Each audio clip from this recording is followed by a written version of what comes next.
Hi Ars fans, Hoops are here with another Rangers rumour roundup, and after a quiet week last week on the QPR transfer front, there is plenty to discuss in this video. We've got Larkeche's loan to Dundee, an Italian left-back rumoured to be near to replacing Paal, who appears to be edging closer himself to Watford, potentially two new centre mids, and a supposed Premier League loanee. If you enjoy this video, then make sure to hit like and subscribe, and if you want to support the channel even more, you can become a member for $1.99 a month. This helps me to improve my content, and you'll get a nice little loyalty badge in the comments and a thank you at the end of the video. We'll kick off with Ziyad Larkeche, who we've now had confirmation has headed out on a season-long loan to Dundee in the Scottish Premiership. I personally think this one makes total sense for Ziyad's development. He's only 21 years old, and this move gives him the opportunity to play a full season of football as a starting left back. I think his work rate has always been very good when he's joined the pitch, and he has had his moments, creating the winner against Stoke City at home for Marty's first win comes to mind,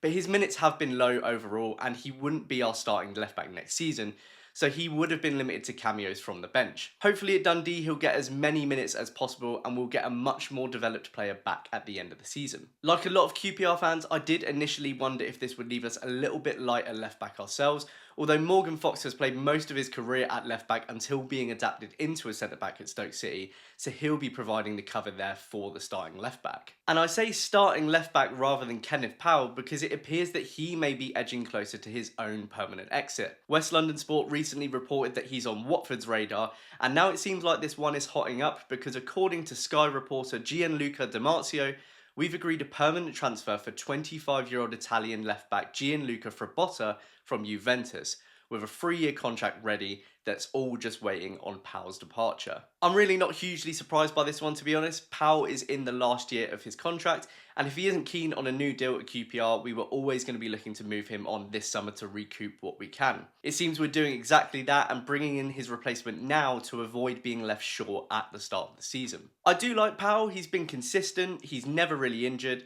he scored some really important goals for us last season as well, and I would have been pleased if he had signed a new contract, but equally I don't think he is irreplaceable. I think he was a little bit off the boil in the second half of last season, and I think defensively he can occasionally be the weakest link. If he's not keen to stay, this situation seems to work out for everyone. Frabotta began his career at Consalvo, Savio and Bologna before joining Juventus in 2019. He made 18 appearances for the under-23s and 16 for the first team over the next 2 seasons before a series of loans over the past 2 years to Hellas Verona, Lecce, Frosinone and Bari, picking up 3 goals and an assist last season in Serie B. Now, with just 2 years left on his deal with Juventus, the Italian club are prepared to let him go, and he may just be our new left back for next season. Elsewhere on the transfer front, the ever ongoing saga of 22-year-old French centre mid Jonathan Varane joining from Sporting Gijon is still rumbling on. Multiple outlets have started reporting that a deal has been agreed or is near, worth 1.5 million euros plus add-ons,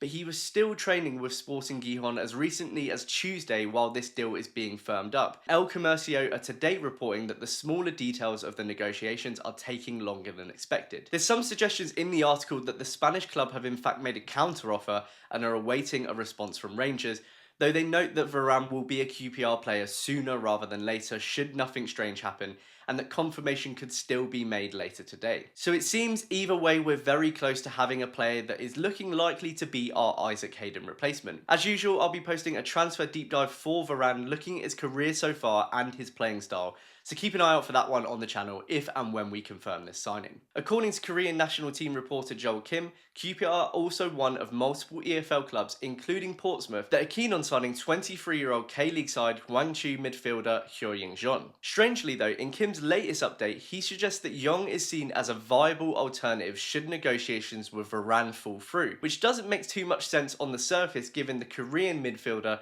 appears to be more of a box-to-box creative player than a defensive ball winner like Varane. On this basis, I'm not really reading too much into this one right now. I'm really not sure Kim is necessarily in the know on this bit of news, more like someone that's keeping tabs on Korean players, but let's wait to see how this one unfolds. Now, the last player I wanted to touch on today is Crystal Palace's Jesurun Rak-Sakyi, who there is some murmurs could be due to head out on loan to QPR this season. He's an exciting young right winger. He scored 15 goals on loan at Charlton last season, and he could be exactly what we need down that right hand side, but unfortunately I think this is only Twitter murmurs at the moment. Crystal Palace fans seem to think that this move would make sense, QPR fans certainly do, but I've really not seen anything to suggest that this is based on concrete news. In fact, I've seen more talk of him potentially heading out to Southampton or Leeds on loan, who would be sure to beat us to his signature if that was to be the case. They do surely owe us for Eze, so it would be lovely if this one did turn out to be true,